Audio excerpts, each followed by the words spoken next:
Again and again, I get up and create. I draw and redraw, write and I rewrite. I film, edit, post, and repeat. I work on my craft diligently and consistently. Doesn't it get old? The answer is yes. Yes, it gets old, it gets dry, and sometimes the spark feels like it's completely gone.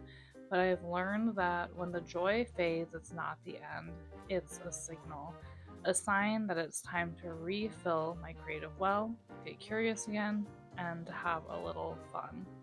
And that's what I'm going to talk about in today's video, is how I reconnect with joy in my creative practice.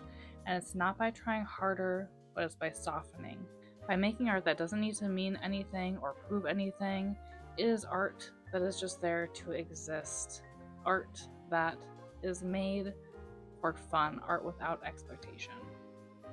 But first, my name is Jessica Darling. I'm a content creator and in pursuit of becoming a full-time artist.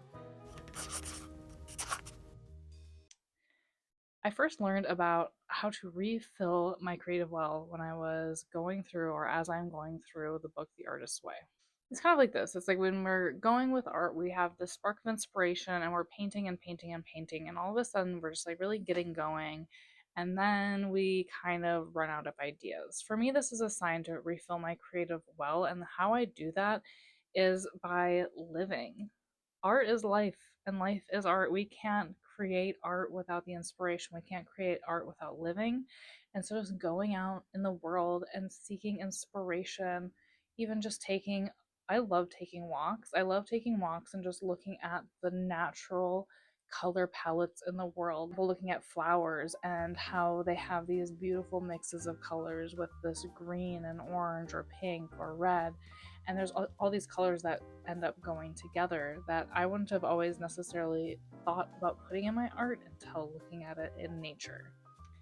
In a sense, we have to experience life in order for our art to feel alive. So for example, all of this work behind me, a lot of it has come from the inspiration of where I've moved. I live in SoCal. There's a lot of orange trees. We live in an area where there was a lot of citrus groves, and so that's kind of partially what some of this series is about. It's just a direct reflection of the community that I am now living in, that I'm a part of. And oranges have such beautiful color palettes because they're so bright orange, and the leaves are just this beautiful, super deep green color.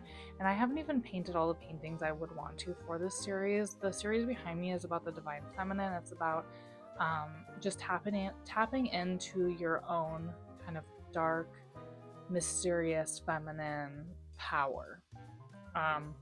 How the oranges play into that series, I actually don't fully know, but but I think I just really like the color palettes, and I just see them everywhere. I see orange designs everywhere where I live.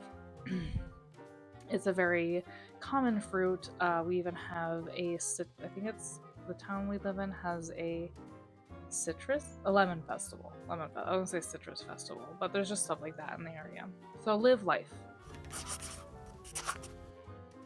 The next thing I'll do when I'm feeling a little burnt out is figuring out, how can I have fun again? How can I play with different materials?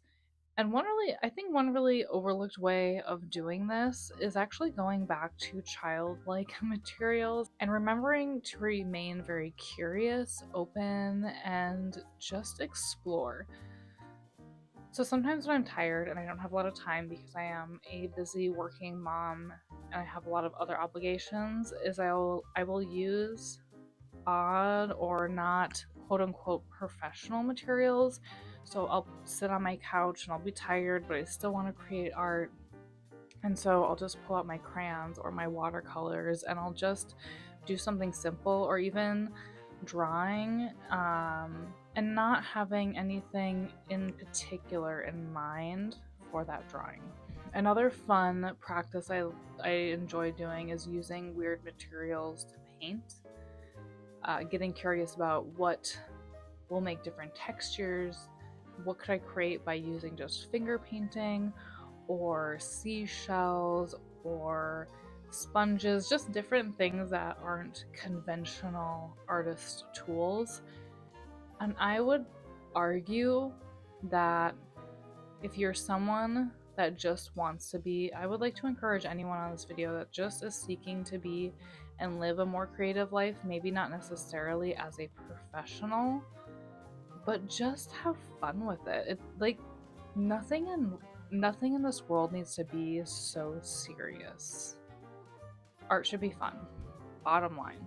And I think it is about self-expression. I think everyone has a really unique way of how they put and bring a piece of work or living material to life. And I just think that's really interesting. And I think that we need more of it, more original work, more just what is this person trying to express or what are they trying to feel? Quote unquote not good. I don't know, I just don't really feel like there's bad art. It's all different. There is time and place for repetition. There's time and place for critique and to, if you want to make something look more realistic and you're trying to figure out different contrasts, there is a time and place for that. Absolutely. But sometimes when we're burnt out, and we just need to have a little more fun, it is our time to wander, to explore, and to reconnect with joy, and to really think about what made us want to create in the first place. Kids create without rules or judgment. They don't ask if it's good, they just create and they just make something. I think that is the last and final piece that ties everything together, because as creative beings, that is what we need, that childlike joy, freedom, and curiosity. I watch kids create all the time, and before they are conditioned to think that a project needs to turn out a certain way, they're very creative. They put different colors together, shapes, they add and glue what to someone might look like trash, but to them it meant something. They were just being creative. And it's not until adults usually tell them that they did it the wrong way or they didn't follow instructions or blah blah blah.